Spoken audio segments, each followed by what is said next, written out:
زي ما تحبي. انا حطاه فوق كده، وده شكل طبق المسقعة الجميلة بتاعتنا، نتعشى بيها نفطر بيها. صدقيني هتسيبي كل الاكل وتاكليه.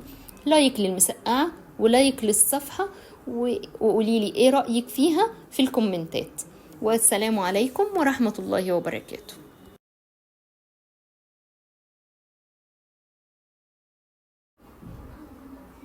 بسم الله الرحمن الرحيم. اهلا بيكم في قناة شوكة وسكينة مع حورية.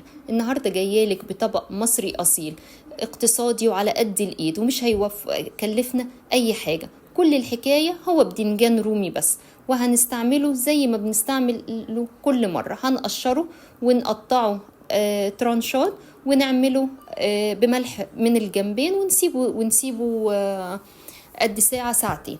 بعد كده هنبدأ ندهن البدنجان كده بزيت من